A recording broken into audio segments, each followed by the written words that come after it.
James and Luka Doncic welcomed the Rockets into Crypto.com Arena, a pivotal game last night. Luka, though, he was getting in the flow during the pregame, hitting not one, but two of these rainbow threes. So you know he was ready. Feeling good for this showdown. Second quarter here. With the shot clock winding down, LeBron James one-legged three. Just, hey, he's having fun with the game. And it looked good. It looked fluid. It's April Fool's. He's the king, but that was a gesture. A little circus shot there. And then a behind-the-back pass. Oh, it was showtime. It was showtime in Crypto.com Arena yesterday. Gabe Vincent, though, 6 threes in this game. Huge for them. And then Doncic going to work. An absolutely nasty crossover. Finds Dorian Finney-Smith in the corner. He hit 6 threes. Doncic putting Şengün on skates there. Finding Finney-Smith in the corner. Let's talk about Finney-Smith and Gabe Vincent a little bit. I don't know how sustainable this is. 6 threes made for each of them, Danny Green. Huge boost for LA. No, their bench was amazing last night. And I don't know if they'll do that for a whole series, but they can give you 1 or 2 games. Here's Doncic on his conversation with Finney-Smith about taking a couple more shots. I just told him today, if you don't want to shoot it, I'll shoot it. Honestly, you can ask him. And he said, okay, Luka, fine, I'll shoot it. Third quarter, LeBron James put him in a spin cycle. Bully ball. Lakers up 5, headed into the fourth quarter here, Perk. Now the Lakers up 4 is where we're going to pick it up. When you need a bucket, call LeBron James. No, Dungeon work. He's too small. That's daddy ball. That's what I do to my sons in the driveway. Looks the exact same. Right there. It looked just like that too, Malik. Kingston, make sure you hear that. Get your snap back. Right here, Jabari Smith Jr. sneaks in the lane for the mid-range. Cut the lead to 3 here. The Rockets not going away easily. Next Lakers possession, Doncic drives all the way to the cup for the layup. The Lakers lead up to 5 once Turned the corner on that pick and roll with some speed. And then just over a minute left. The Lakers up 5 here. Amen Thompson, he's so damn special. I'm serious. When you do a Eurostep, do you have to make that noise on the floor? I feel like that everyone does. Just natural. Yeah, right. Everyone does that a little bit. And then when the broadcast says blocked by James, you can't help but go back to 2016. At the center position. LA escapes with a crucial victory here. Here's LeBron James after the game on the Lakers' commitment to defense. Defensively, we was very locked in with our game plan and our what we wanted to do. Like I said, team that won, I think 13 out of 14. They've been red hot, probably the hottest team in the NBA. And we understood that we had to key in on our keys defensively in order to win the game. Limited them to 13 fast break points and 10 second chance points. Made them play in the half court. Our guys really competed on that. They left everything on. They emptied the tank. They emptied the tank on the defensive end. It was fantastic.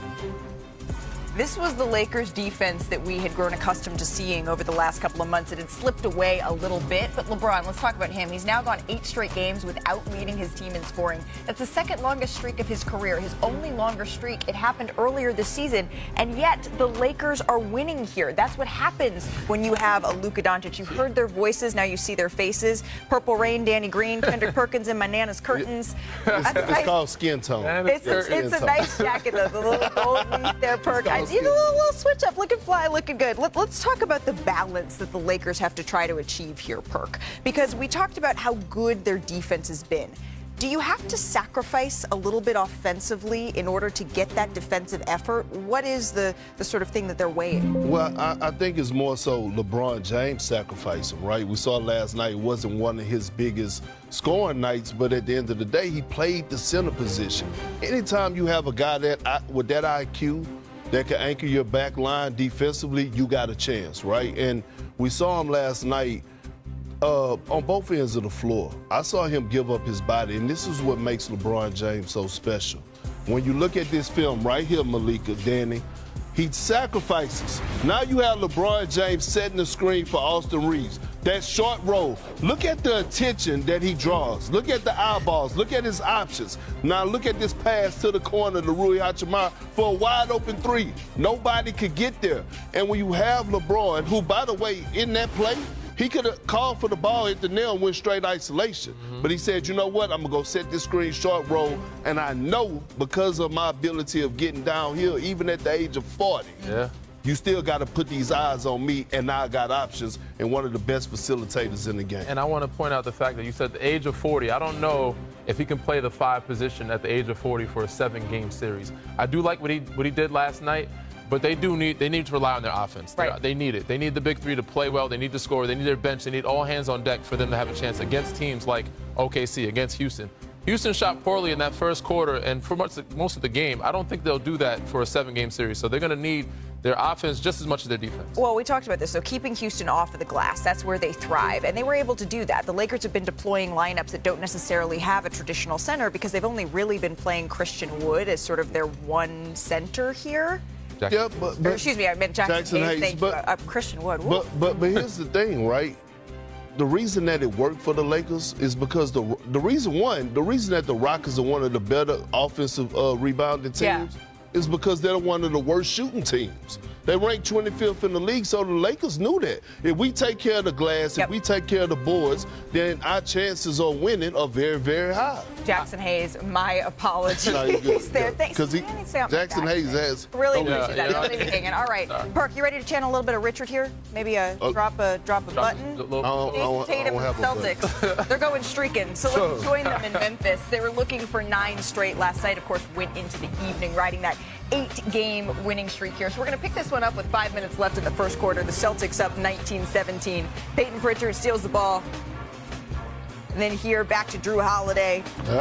Look like work. It's the glue guy, Drew Holiday, man, does everything. 8 seconds left here in the first quarter. The Grizzlies up. Morant spins, lays it up and in. You can still do that. Grizzlies cut the lead to 32-25 after the first. Watch Santi Aldama here. Finds John Morant in the corner for 3 off glass. I don't know if he called that one. He didn't. Look, he was ready to follow his shot. He didn't But he thought he liked it, though. 26 points in the game from Morant. The Grizzlies up 11 here. Light-skinned brother with the good fade. Oh, we're adding to the green eyes vernacular here. 3 minutes left here in the third. Tatum. He's so damn good at that mid-post area. Spins baseline as the shot clock expires. Footwork. Oh, come here. He had 25 points, 14 rebounds in this. The Celtics, this is what they do. They're a winning machine. Less than 10 minutes left in the fourth. Derek White hits the 3. They have so many weapons. Like, big record here. He passes Isaiah Thomas for the most 3s in a season in Celtics history here. And then old man Al Horford, he makes the 3 there. 26 points for him. Celtics rolling. 6 for Al Horford? Rolling the Celtics. People trying to convince me that they're not going to win the title. The Celtics win this one, 117-103. Let's talk a little bit about the Grizzlies, shall we? They've now lost 2 games since firing Taylor Jenkins. 6 of the last 7 overall. The last 2 were against tough opponents. Let's be fair here, the Lakers, the Celtics. After the game, though, Jaren Jackson Jr., he attempted to put the Grizzlies losing into perspective. I mean, we've had wins, we've had losses. Ain't no reason to feel like crazy.